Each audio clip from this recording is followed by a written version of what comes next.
जो इस संसार में है वो यहाँ का नहीं है। वो थोड़े समय के लिए संसार में रखा है, परंतु उसका निश्चित स्थान सियोन, उसका निश्चित स्थान स्वर्ग है। और इसलिए जब हम जाते हैं तो हमारी आत्मा स्वर्ग लोक में जाना चाहिए। और इसलिए परमेश्वर का एक गीतकार गाने में कहता है, हम परदेश में है, रहते हैं हम परदेश, जाएंगे उस देश को, हम अपने देश को। मित्रगण, हम में से कोई भी यहाँ पर स्थायी नहीं, चाहे कितना भी बड़ा हो, कोई भी इस पृथ्वी पर नहीं रहेगा। इसलिए मैं आज आपको कहना चाहता, यदि आप धनाढ्य है, यदि आप बहुत ऊंचे पर है, आप जान लीजिए आप इस संसार में थोड़े साल के लिए है। हो सकता है आपके जीवन में 80 बरस हो सकता है 90 बरस हो, 100 साल आप जी सकते, परंतु सब आप मर जाओगे। आप जब सो जाओगे, आप जब मर जाओगे, मिट्टी में गाड़े जाओगे, तब आपकी आत्मा परलोकवास यानी स्वर्ग में जाना चाहिए। इसलिए गीतकर्ता कहता है, दुख जो हमारे यहाँ वहां न फिर होंगे। यहाँ जो परेशानी और दुख है वो वहां पर नहीं होंगे, क्योंकि वहां हम सुख से परमेश्वर साथ रहेंगे। मित्रगण, प्रभु को धन्यवाद हो इस गीत के लिए। जो वायदा प्रभु ने किया है वो पूरा करेगा। इसलिए अपना विश्वास ऐसे प्रभु पर डाल दो जो जीवित है, जो जीवित है, जो आपको आश्वासन देता और कहता, तुम्हारा मन व्याकुल न हो, मेरे पिता के पास बहुत से रहने के स्थान है, वहां मैं आपको ले जाऊंगा। मित्रगण, उसका मार्ग केवल यीशु मसीह है। और इसलिए प्रभु यीशु मसीह ने कहा, मार्ग, सत्य और जीवन मैं ही हूं, बिना मेरे द्वारा कोई पिता के पास नहीं पहुंच सकता। प्रभु जी हमें पूरी रीति से बताकर हमारी आंखों को खोलना चाहता है। आज सवेरे मेरा विचार चला कि जैसे मैंने कल पवित्र आत्मा पर बोला, पवित्र आत्मा की शब्द मनुष्य के जीवन में जब आती है, मनुष्य जब पश्चाताप करके अपने जीवन को प्रभु के हाथ में देता है, तो परमेश्वर उसको ऐसी आशीषों से भरता है कि उसका जीवन बदल जाता है। कल हमने देखा कि जो भोई थे अब भोई नहीं बल्कि हजारों को संबोधित करने वाले लोग बने। कहा मच्छी पकड़ना और कहा हजारों को संबोधित करना, कहा अनाड़ी पर और कहा ज्ञानवान। मित्रगण, जब जीवते परमेश्वर के साथ चलने लगते हैं तो वो तुम्हें और मुझे ज्ञानवान बनाता है, क्योंकि सारी बुद्धि उसी की है, सारा किया उसी का है। तो मरमय संसार में तो रखे गए कि इन सब को देखकर केवल जीवते परमेश्वर की आराधना करे, भक्ति करे, प्रार्थना करे और आत्मिक बनते हुए आगे बढ़ते जाए। परंतु हाय, हम उस परमेश्वर को नहीं मानते और अपने जीवन को नाश के मार्गों पर ले चलते हैं। और जो शैतान है उसकी इच्छा से चलने के कारण हमारा जीवन शैतान के मार्गों पर चलने लगता है। और जब शैतान के मार्गों पर चलता है तो हमारे अंदर प्रेम नहीं, हमारे अंदर मेल नहीं, हमारे अंदर धार्मिकता नहीं, हमारे अंदर बैर भाव, ईर्ष्या, मतवालपन, लीला क्रीड़ा और ऐसे ऐसे गंदे काम हमारे जीवन में तब आते हैं जब हम शैतान की इच्छा से चलते हैं। मित्रगण, जो शैतान की इच्छा से चलेगा उसके लिए परमेश्वर का वचन क्या कहता है? देखो, गलतियों के काम इसके 5वें अध्याय 19वें आयत में ऐसा लिखा है, शरीर के काम तो प्रकट है, अर्थात वे विचार, लुचपन, टोनहाल, लोभ, मतवालपन, लीला क्रीड़ा और ऐसे ऐसे असंख्य घृणित काम जिसके विषय में परमेश्वर कहता ऐसे सारे लोगों का भाग उस अनंत आग के कुंड में डाला जाएगा। आज समझ लीजिए कि आपको इस संसार में अनंत जीवन स्वर्ग जाना है या उस अथाह कुंड में जहां रोना और दांतों का पीसना होगा। इसलिए आज मेरा वचन आप तक पहुंच रहा है। मित्रगण, आज मैं आप सबका ध्यान उन अंतिम समय के लिए ले जाऊंगा जो अंतिम समय प्रभु यीशु मसीह के जीवन में आ रहा था, और इसीलिए चेले यीशु के पास आए।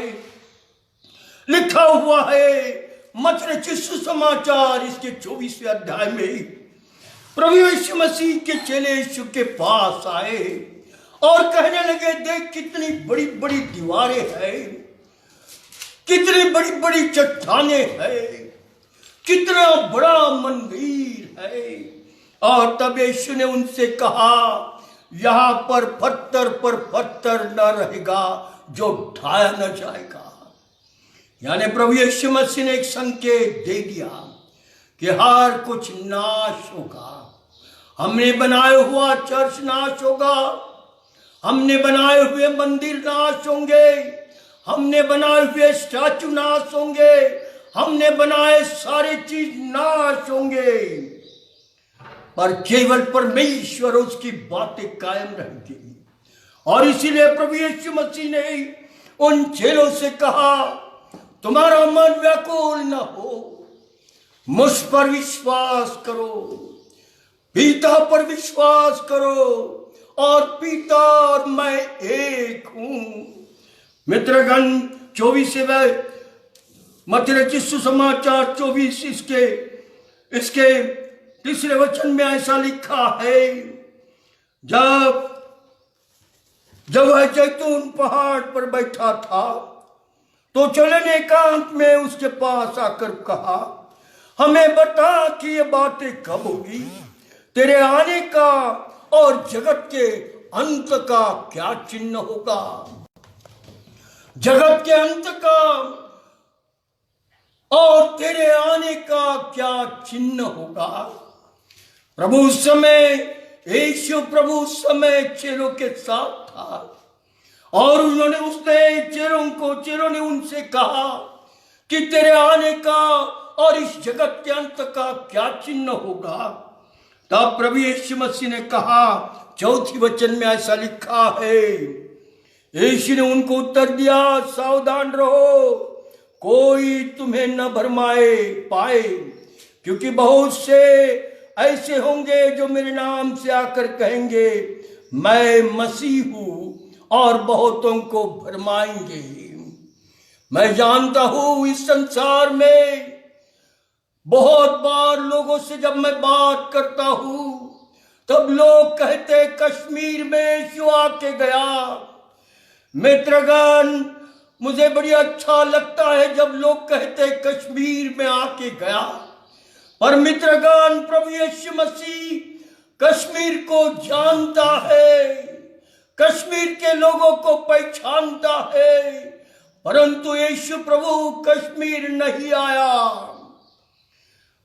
प्रभु यीशु मसीह सिर्फ यरूशलेम के इर्द गिर्द 200 किलोमीटर की अवधि में सेवा करता रहा, परंतु जिन्होंने यीशु का दर्शन पाया उनमें से एक व्यक्ति जिसका नाम साधु सुंदर सिंह था, उसने यीशु का दर्शन पाया। यह शेर सिंह का बेटा पंजाबी यीशु के तरफ आया और उसने यीशु का दर्शन पाने के बाद उससे कहा, मैं यीशु का सुसमाचार सुनाऊंगा। और यही व्यक्ति यीशु के समान दिखने लगा। और ये व्यक्ति पंजाब के एरिया में, कश्मीर के एरिया में, तिब्बत के एरिया में, नेपाल के एरिया में और वो पूरा पहाड़ी एरिया, इसी व्यक्ति ने घूमकर यीशु की सेवा की। उसका दर्शन लोगों ने पाया, उसके द्वारा हुए हुए चमत्कार को लोगों ने देखा और कहा यीशु कश्मीर में आया था। मित्रगण, जो कोई भी यीशु को अपना जीवन देता है उसका स्वभाव प्रभु यीशु के समान हो जाता है, उसका बोलना यीशु के समान होता है, उसका चलना यीशु के समान होता है, उसके द्वारा आश्चर्य कर्म होने लगते हैं।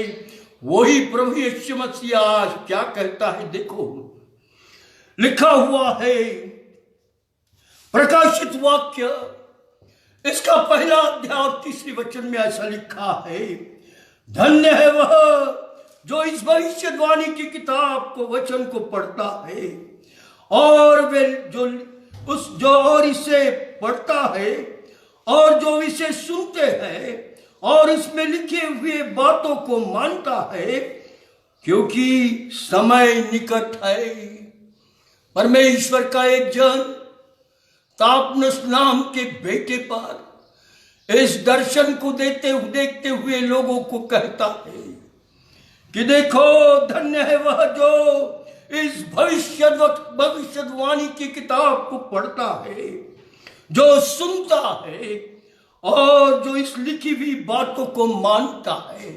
मित्रगण, हो सकता है बहुत मसीहों के घर में आज ये बाइबल होगी, प्रकाशित वाक्य शायद हमने कभी पढ़ा नहीं होगा, तो आज से तय कर लीजिए कि मैं इसे पढ़ूंगा, मैं इसे सुनूंगा और अब इसको मैं मानूंगा। मित्रगण, ये प्रभु का वचन यूहन्ना ने आत्मा में लिखा और वो आगे ऐसा प्रकाशित वाक्य इसके 22वें अध्याय और 7वें वचन में वो कहता है, देख मैं शीघ्र आने वाला हूं, धन्य है वह जो इस पुस्तक की भविष्यवाणी की बात मानता है, जो इस भविष्यवक्ताओं की किताब मानता है। क्या भाई आज हम इस भविष्यवक्ताओं की किताब मानते क्या? क्योंकि इसका होना शीघ्र है।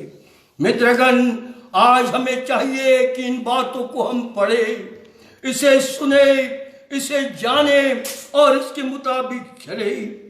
मित्रगण, आज समय है कि हम सच्चाई को जान ले, आज हम अपनी आंखों को खोल ले, आज हम प्रभु के पास चले आए, क्योंकि समय निकट है।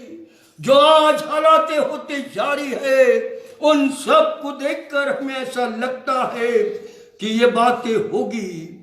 तब परमेश्वर के वो लोगों ने, चेलों ने पूछा क्या होगा आगे?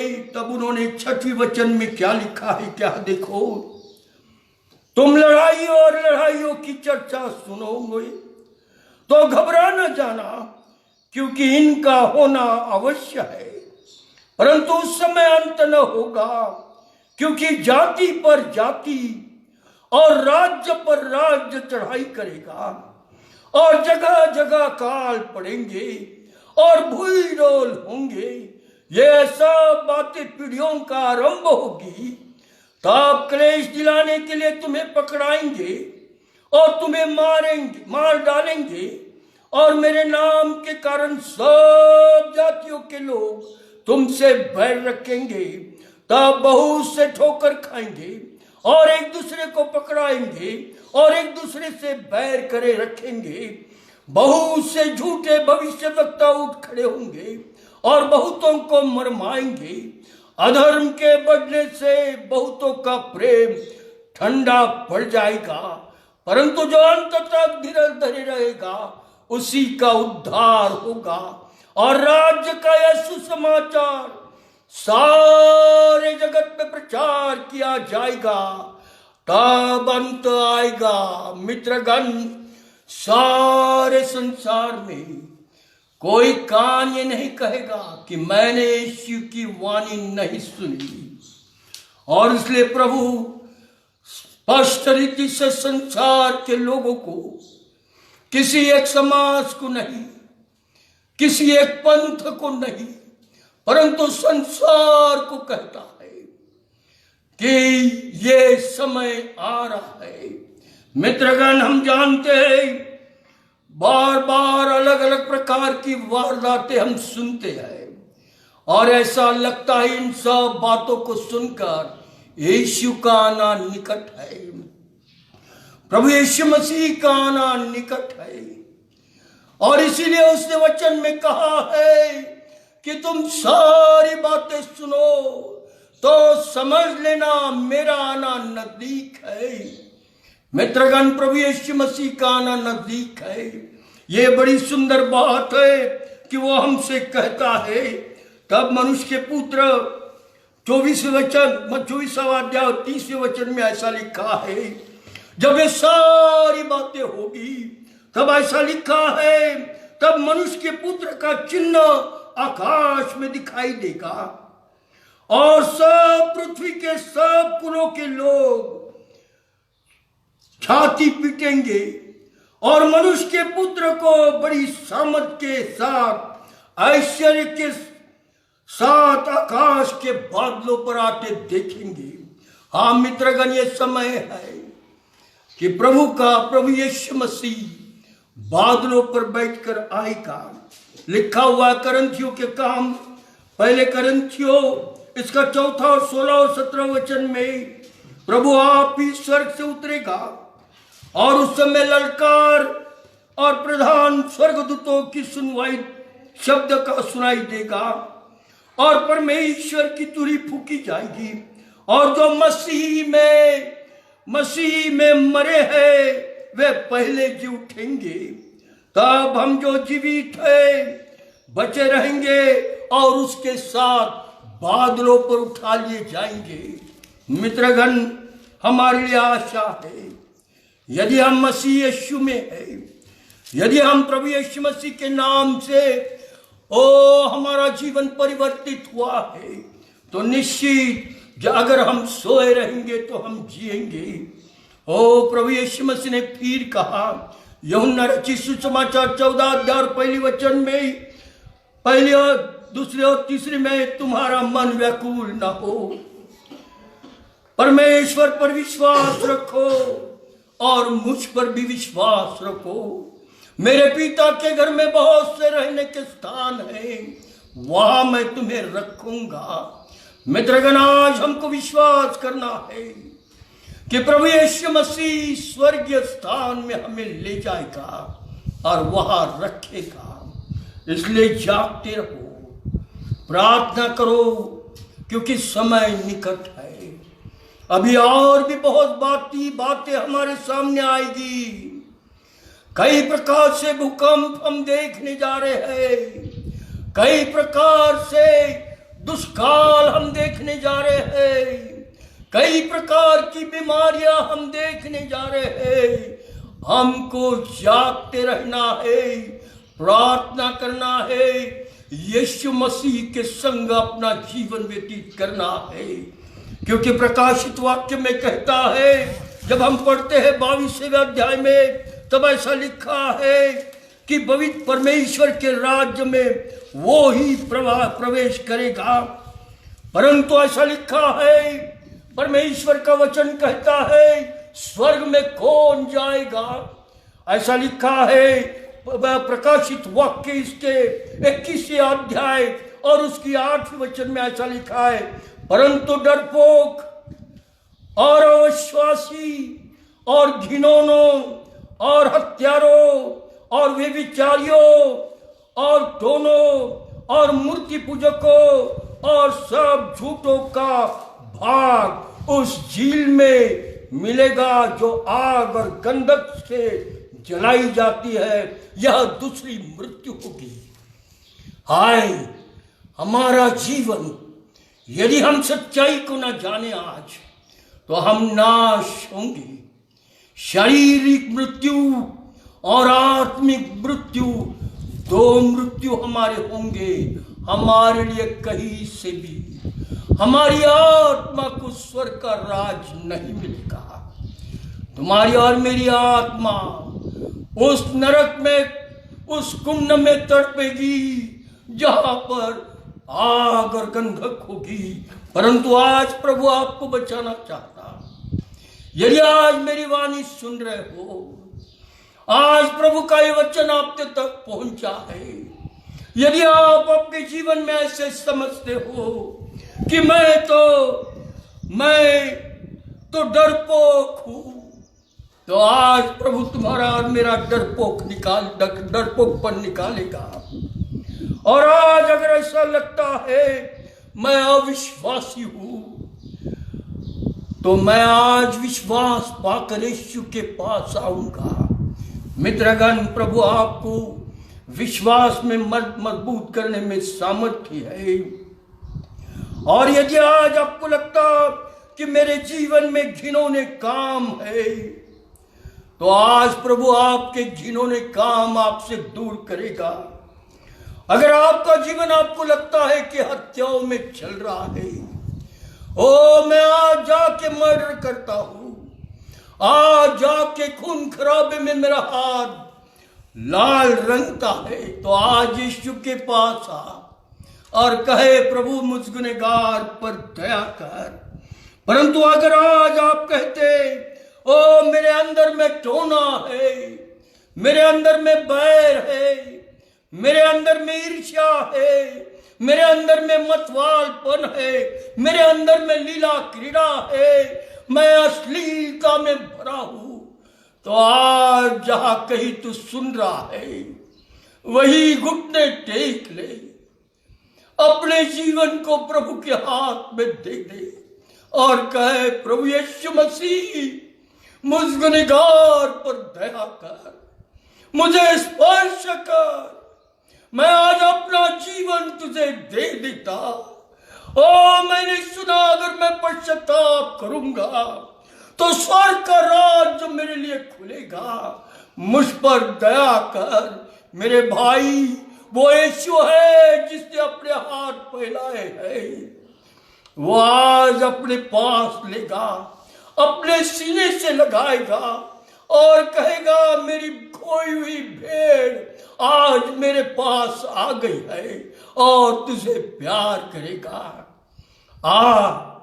ना शर्मा, ना घबरा, ना ललचा, परंतु आज यीशु के पास आ, क्योंकि वो ही एक मार्ग है जिससे तू अनंत जीवन पाएगा। आज प्रभु आप सबको स्पर्श करे। प्रभु चाहता है कि आपका जीवन बदल जाए। मित्रगण, आप कदापि ना सोचना कि प्रभु को कुछ नहीं मालूम, परंतु प्रभु की आपको हर एक दिन की दिनचर्या मालूम है। उसने अपने जीवन रूपी किताब में लिख के रखा है कि तूने रोज क्या किया है। बहुत लोग ये समझते कि ये बातें हम प्रभु को मालूम नहीं। मित्रगण, आपके जीवन की हर बात मालूम है। मैं एक किस्सा दिल्ली का बताकर आज की सभा खत्म करूंगा। एक परिवार था, दिल्ली में तीसरे मंजिल पर रहता था। एक बूढ़ी माँ उनकी रहती थी और एक बेटा और उसकी पत्नी इस बीमार बुजुर्ग के साथ रहती थी। और ये बुजुर्ग माँ बीमार होती गई। मित्रगण, देखो प्रेम कैसा ठंडा हो गया है। और ये बीमार माँ के द्वारा ये दोनों परेशान हो गए थे। अब क्या करे, करीब 2-3 साल इन दोनों ने मिलकर अपनी मां की सेवा की और मां की सेवा करने के बाद यह परेशान हो गया और कहने लगे क्या करें। दोनों ने युक्ति की।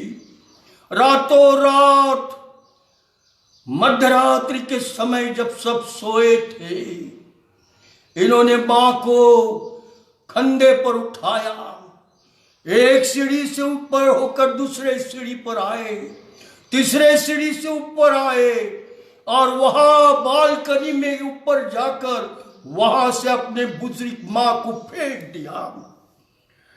मां नीचे गिर गई और वही पड़ी रही, वो मर गई। लोग उठे, पुलिस आई, छानबीन हुई और यही पता कि मां ने अपनी जान ऊपर से नीचे गिरकर दे दी। किस्सा खत्म हो गया। बच्चों ने आकर, रिश्तेदारों ने आकर इस बुजुर्ग मां को जला दिया। खत्म हो गया किस्सा, पता नहीं कुछ भी। परंतु एक बार अचानक उसी कॉलोनी के अंदर ऐसी अजीब घटना हुई कि उसके कारण पुलिस को पूरी छानबीन करनी पड़ी। पुलिस ने जितने सीसी कैमरे लगे हुए थे उनकी छानबीन की तो पता चला कि बेटा अपने मां को कंधे पर उठाकर 3 साल पहले बिल्डिंग के ऊपर से नीचे फेंक रहा है और वापस आकर चुपचाप सो गया है। पुलिस की आंखें खुली, पुलिस उनके दरवाजों पर आई और उनसे पूछने लगी। और तब जब वो झूठ बोल रहे थे तो सच्चाई का पिक्चर उन्हें दिखाया और तब इन्हें सजा हुई। मित्रगण, हमारे कोई अपराध छुपे नहीं रह सकते, इसलिए सावधान। परमेश्वर तुम्हें और मुझे निहारता है, परमेश्वर तुम्हें और मुझे देखता है, इसलिए जागते रहो, प्रार्थना करो, अपना जीवन यीशु को सौंप दो। आज गया का समय है पर कल न्याय होगा, इसलिए जब तक दया है, जब तक करुणा है, जब तक यीशु ने अपने हाथ फैलाए हैं, आ जाओ ताकि आपका जीवन बदल जाएगा। आप नए बन जाएंगे, आप बदल जाएंगे। आइए हम उस समय में इस गीत को सुनेंगे और वो गीत गा रहे मोसेस हमारे बीच में है। जब से प्यारा यीशु आया मेरा जीवन बदल गया। आइए हम इस गीत को गाएंगे, हम सब मिलकर इस गीत में सहभागी होंगे और इस गीत को हम गाएंगे। जब से प्यारा यीशु आया मेरा जीवन बदल गया। यह गीत देहरादून के कन्वेंशन में जब एक आर्य समाज का व्यक्ति एक क्रूसेड के अंदर जिसका जीवन परिवर्तित हुआ, उस व्यक्ति ने पश्चाताप के बाद ये गाना गाया और कहा जब से प्यारा यीशु आया मेरा जीवन बदल गया। मित्रगण, आज यीशु आपका जीवन बदलेगा। कम ऑन, कम, वेट ना करो, समय ना बर्बाद करो, यीशु के पास चले आ जाओ, वो आपको बदल देगा। Entirely your life will become anew. All old things can pass away. See, everything is new in your life. Yes, हम गाना सुनेंगे।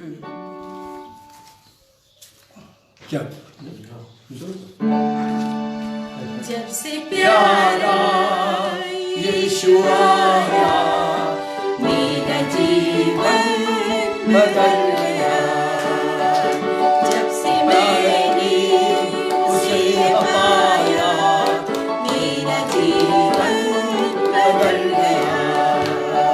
जब से प्यारा यीशु आया मेरा जीवन बदल गया। मेरी राहों में न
देकर मुझे खरीदा है मसीह ने, खून देकर मैं हूँ उसका, मेरा न कोई सिवाय उसके।